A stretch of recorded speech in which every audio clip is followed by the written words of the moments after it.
period was America great that we're trying to replicate? Well, which era was it?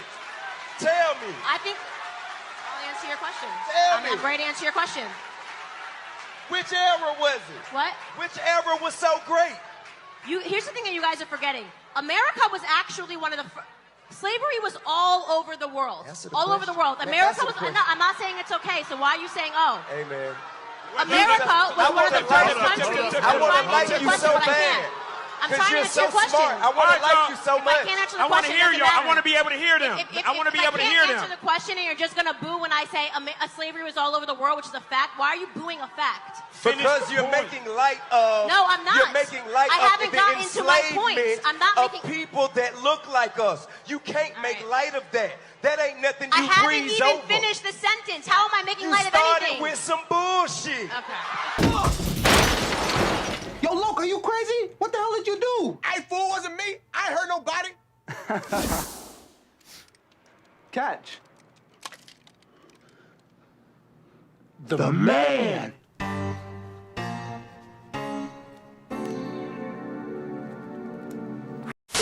What are the BLM founders currently doing right now? Enjoying their mansions and their millions. Taking a lap in their many pools, doing absolutely nothing, shirking away from any responsibility. Greatest lie ever sold, the scam, white guilt, funding their lifestyles. Very scary, a cautionary tale, not only for Black Americans, but especially for white Americans, of how much your guilt cost and exactly what you funded and seeing where it went. It should be very scary for them, and I'm glad that that information is out there. What I hope happens is that it tempers people next time, and this is what I always say to people. If you feel emotion and the media is selling to you that you should feel emotion, the first thing that you need to do is you need to pause and you need to think and you need to ask yourself, who benefits from me feeling this emotion, right? This goes back to the toddler game. If they want you to respond like a toddler, if they want you to be angry, you have to pause and ask yourself, who benefits from my anger? Catch. The man.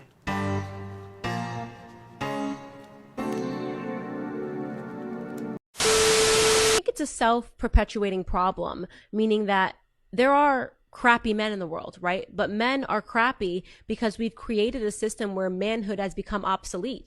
You keep increasingly telling men more and more they can't matter. When I say, who are they being told that by? You know, like I said, there's more sinister implications here of why we're making manhood obsolete. When we're saying masculinity is wrong, this is backwards. You don't need a man.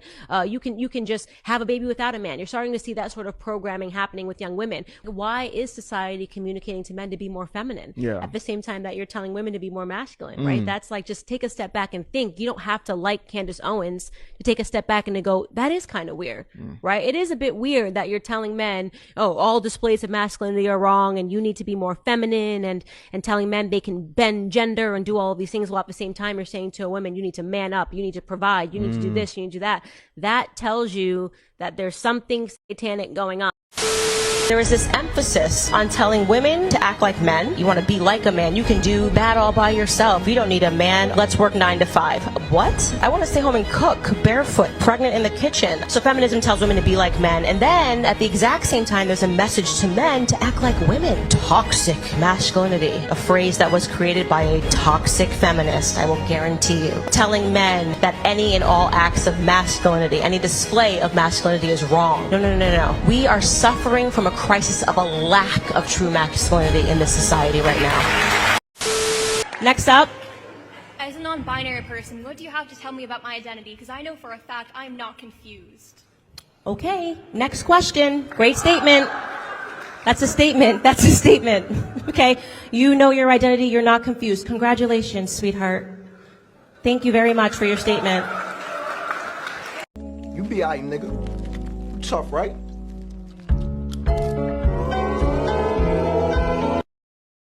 Can you examine the things that the left is after, it seems so chaotic. Like when I was in college, we just had bathroom signs. I never thought that this would be a fight that the left would take on. Well, what if I'm not a he or a she and I'm an it? I need to know that all people can go into this bathroom. What if I'm a Z, a zer, 26,000 pronouns? It just wasn't like this a short time ago. Who was the person that really got this upset about a bathroom sign?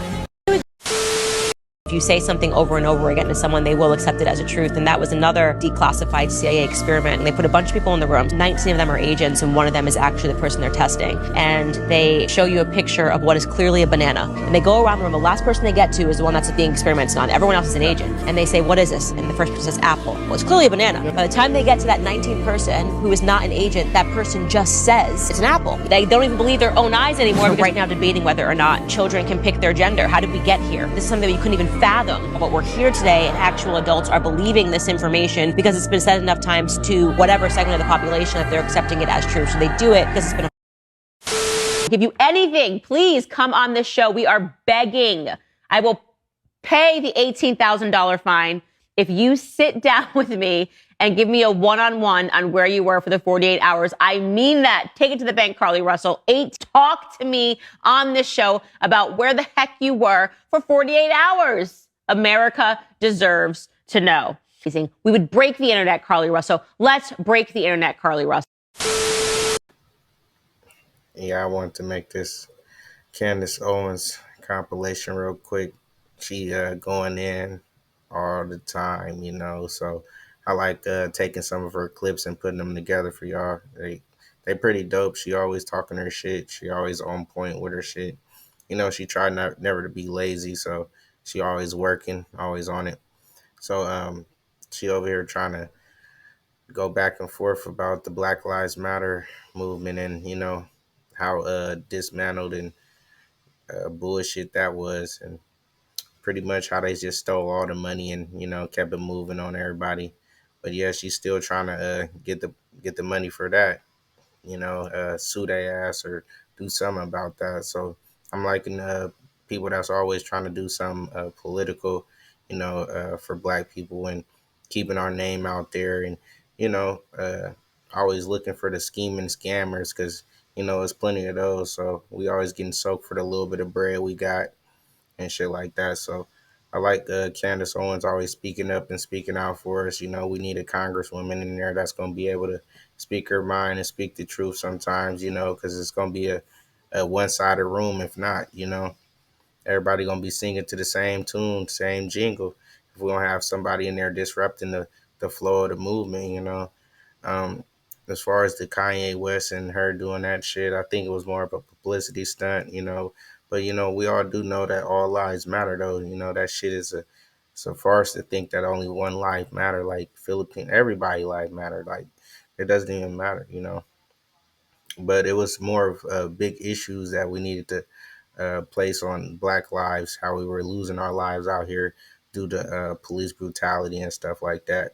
That was supposed to be brung up more and more, but it kind of got washed away in the bullshit of George Floyd and all that shit. So, and then next thing you know, they threw something else at us and we forgot all about Black Lives Matter. And next thing you know, they took all the money, bought big mansions, bought real estate, and got up out of here. Nobody ever heard of them again. So, I'm glad that she keeps bringing up the topic, keep bringing up that shit, and don't let them just take the money and run and get on to the next subject. Sometimes we need somebody that's going to keep reiterating the truth out there, and don't let us forget what's going on, because our lives keep on going. We keep moving, and shit just go to the back of our brain, get put on the back burner. So we need somebody that's going to keep on pressing the issue for us, because we keep on just plugging away, working. We ain't got time to keep on asking for the same shit. Reparations never came, so we got to keep working, goddamn it, So it is what it is,